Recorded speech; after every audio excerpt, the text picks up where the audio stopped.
بسم اللہ الرحمن الرحیم۔ محترم ناظرین، السلام علیکم۔ ایک مرتبہ بیت المقدس کا رہنے والا ایک خوبصورت جوان مدینہ آیا۔ جب اس نے حجرہ رسول صلی اللہ علیہ وآلہ وسلم کا مشاہدہ کیا تو ملازم مسجد بن گیا اور شبانہ روز عبادت میں مشغول رہتا تھا۔ رات نمازوں میں گزرتی اور دن کو روزے سے رہتا۔ گویا اس کی عبادت کا یہ عالم تھا کہ لوگ اس کی جیسی عبادت کرنے کی آرزو کرنے لگے۔ حضرت عمر رضی اللہ عنہ جو کہ اس وقت خلیفہ وقت تھے، اس کے پاس آتے اور اس سے کہتے تھے کہ ان سے کسی چیز کا تقاضا کرے۔ جوان کہتا، میری ضرورت صرف اللہ تعالی ہے۔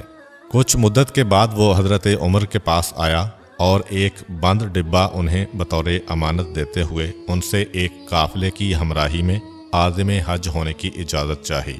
حضرت عمر نے سالار قافلہ سے اس کی سفارش کی۔ قافلہ میں ایک خوبصورت جوان عورت بھی شامل تھی جو ہمیشہ اس جوان پر نظر رکھتی تھی۔ ایک دن اس کے پاس آئی اور کہنے لگی، اے جوان، تمہارا جسم کتنا خوبصورت اور دل لبانے والا ہے، جس نے مجھے تمہارا فریفتہ بنا دیا ہے۔ جوان نے کہا، یہ جسم ایک دن زیر خاک پہنچ کر کیڑے مکوڑوں کی خوراک بن جائے گا۔ عورت نے کہا، تمہارے خوبصورت اور سورج کی مانند چمکتے ہوئے چہرے نے مجھے پریشان کر دیا ہے۔ جوان نے کہا، خدا سے ڈرو، تمہاری باتیں میرے لیے مزاحمت کا باعث ہیں۔ عورت نے اظہار کیا، میری ایک حاجت ہے اور جب تک تم اسے پورا نہ کرو گے میں تمہیں ہرگز نہ چھوڑوں گی۔ جوان نے کہا، تمہاری کیا حاجت ہے؟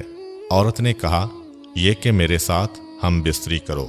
جوان نے اسے نصیحت کی اور اللہ سے ڈرایا، لیکن اس کی کوئی بات عورت پر کارگر نہ ہو سکی اور وہ کہنے لگی، اگر تم نے میری چاہت پوری نہ کی تو پھر یاد رکھو عورتوں والی چال چلوں گی جس سے تمہارے لیے کوئی راہ نجات نہیں ہوگی۔ جوان نے اس کی باتوں کی پرواہ نہ کی۔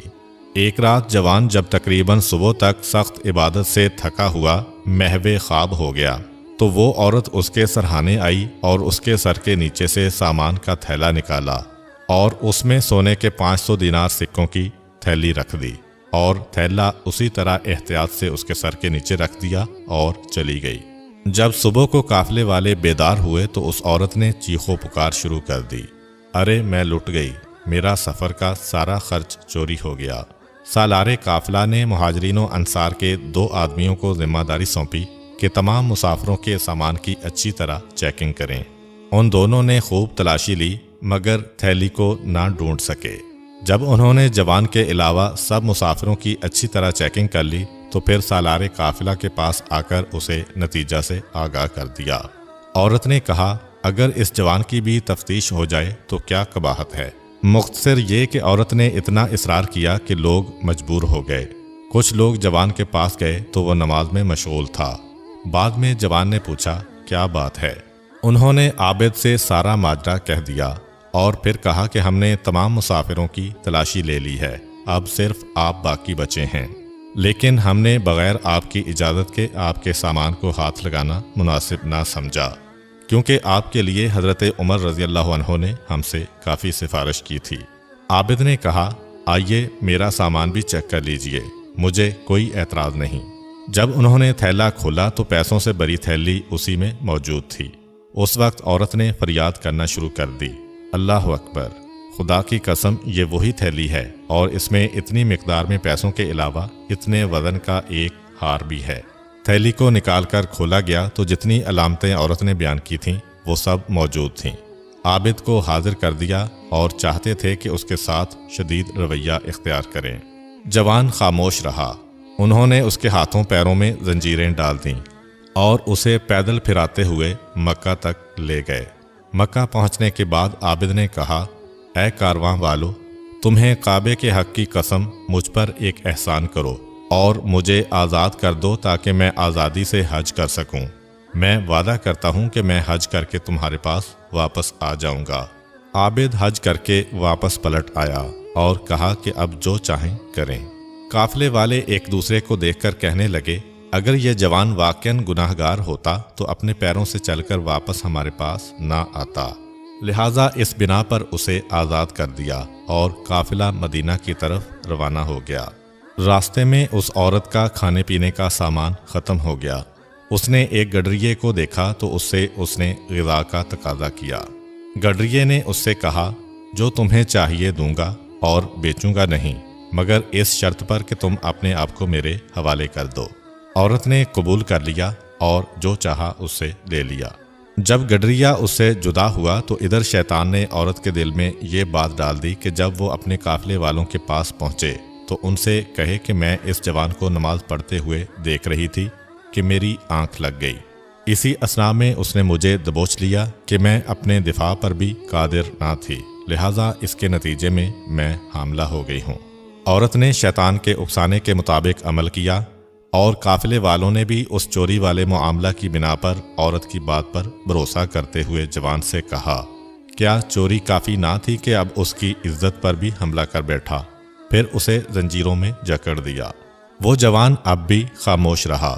جب یہ لوگ مدینہ کے قریب پہنچے تو حضرت عمر چند لوگوں کے ہمراہ قافلے کے استقبال کے لیے آئے اور سب سے پہلے اس بیت المقدس والے جوان کی خیریت دریافت کی۔ قافلے والوں نے کہا، اے ابو حفص، آپ اس جوان کے بارے کس قدر پریشان ہیں، حالانکہ اس نے چوری بھی کی ہے اور خیانت بھی کی ہے۔ پھر انہوں نے سارا ماجرا سنا ڈالا۔ حضرت عمر نے اسے حاضر کرنے کا حکم دیا۔ پھر انہوں نے غضبناک ہو کر کہا، لعنت ہو تجھ پر، تیرا ظاہر و باطن کتنا مختلف ہے، خدا تجھے رسوا کرے، میں تجھے بدترین سزا دوں گا۔ وہ جوان اب بھی خاموش رہا اور لوگ جمع ہو کر اسے سزا دینے کا مطالبہ کرنے لگے۔ اس موقع پر حضرت علی علیہ السلام پہنچ گئے اور شور و غوغا کی وجہ دریافت کی۔ انہوں نے کہا، اس بیت المقدس کے جوان نے جو ظاہراً زاہد و عابد ہے، چوری بھی کی ہے اور فسق و خیانت کا بھی مرتکب ہوا ہے۔ حضرت علی نے فرمایا، خدا کی قسم، نہ اس نے چوری کی ہے اور نہ کوئی دوسرا خلاف شریعت کام انجام دیا ہے، بلکہ حقیقی حاجی یہی ہے۔ حضرت عمر نے جب حضرت علی کی گفتگو سنی تو اپنی جگہ سے اٹھے اور حضرت علی کو اپنی جگہ بٹھایا۔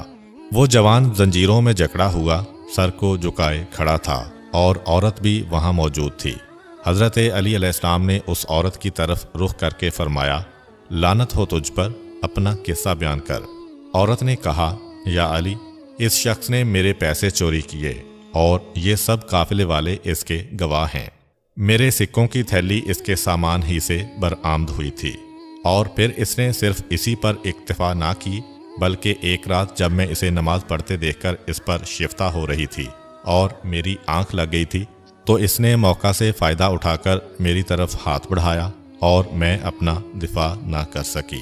حضرت علی علیہ السلام نے فرمایا، اے ملعونہ، تو جھوٹ بول رہی ہے۔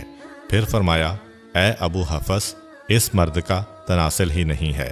پھر حضرت علی نے جو کچھ اس عورت و جوان کے مابین اور عورت و گڈریے کے مابین پیش آیا تھا سب کچھ سنا ڈالا۔ عورت فریاد کرنے لگی، ہائے میں رسوا ہو گئی۔ حضرت علی نے فرمایا، اب تو خود لوگوں کو اپنا ماجرا سنا۔ عورت نے تمام ماجرا سنایا اور اس کا اقرار بھی کیا۔ حضرت علی نے فرمایا، اے عورت، وہ بوڑھا شخص شیطان تھا کہ جس نے تجھے اکسایا تھا۔ پھر حضرت عمر نے سوال کیا، اب اس عورت کے ساتھ کیا کیا جائے؟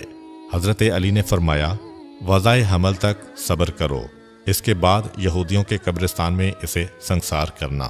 انہوں نے حضرت علی کے فرمان کے مطابق عمل کیا اور وہ جوان ہمیشہ مسجد میں خادم کی حیثیت سے رہا۔ حضرت عمر حضرت علی کی اس رہنمائی پر اپنی جگہ سے کھڑے ہو گئے اور لوگ بھی کھڑے ہو گئے، اس حالت میں کہ سب کے سب حضرت علی کے اس فیصلے اور غیب گوئی پر انتہائی حیران تھے۔